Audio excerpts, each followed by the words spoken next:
আপনাদের যদি অশুভ ইচ্ছা থাকে আমরা তাহলে বলবো আমাদের যে নবাবের এলাকা বাংলা, বিহার, উড়িষ্যা আমরা সেইটা দাবি করব। যদি আপনারা এইরকম ভাবে একের পর এক বাংলাদেশের বিরুদ্ধে আগ্রাসী ভূমিকা পালন করে। কই এই যে আমাদের জয়দেব করেছে, তাকে নির্মম ভাবে হাসিনার পুলিশ দেখাচ্ছে, ও বলছে আমি হিন্দু, হাতে তার কি বলে যে আশীর্বাদের সুতা বাঁধা, এটা দেখাচ্ছে, তারপরেও পুলিশ থামছে না। এই যে আমাদের সন্দেহ 4টা ফার্স্ট ক্লাস শুধু ছাত্রদল করে বলে, শুধু বিএনপির রাজনীতি করে, ছাত্রদল করে, তাকে বিশ্ববিদ্যালয়ে সুযোগ দেওয়া হয়।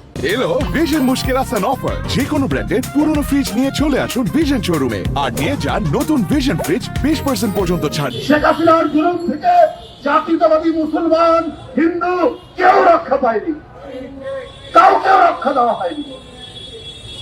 আপনারা শুভেন্দু বাবুরা, উনি শুনেছি এর আগে নাকি অন্য দল করছে, প্রায় দল বদল করেন।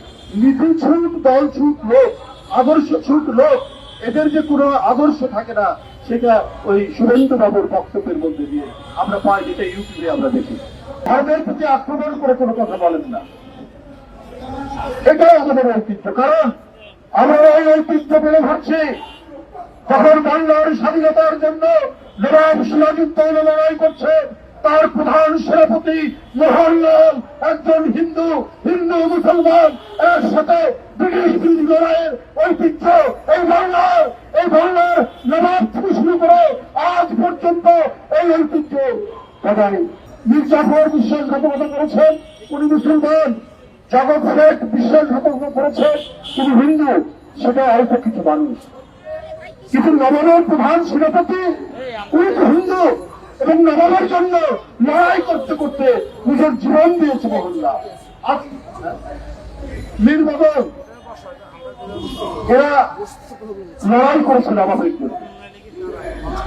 আমরা তো তাদের উত্তর শুনি। এখানে আজকে যারা অবলম্বন দাস, আজকে অপর্ণা, আজকে সঞ্জয়, জয়দেব, আমরা যারা আছি এখানে মুসলমান সম্প্রদায়ের ছেলেরা, আমরা তো সেই সিরাজউদ্দৌলা আর মোহনলাল নির্বাচনের উত্তর শুনি। তাই করোনার আঘাতের চাইতে যারা আঘাত দিয়েছেন আপনারা ভারতের সাম্প্রদায়িক শাসক গোষ্ঠী, আমরা কি এইটা ভুলে যাব না?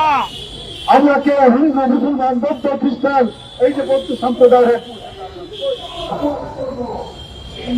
অপু এখানে দাঁড়ানো আছে, দেখুন দিলীপ ধরে আছে, আমরা এইটা আমরা কোনোদিন ভুলে যাব না। আপনারা আপনাদের মিডিয়া কে একজন সুমন ভদ্রলোক, তারপরে অহর নিশি ক্রমাগত ভাবে তিনি মিথ্যা অপপ্রচার করে যাচ্ছে।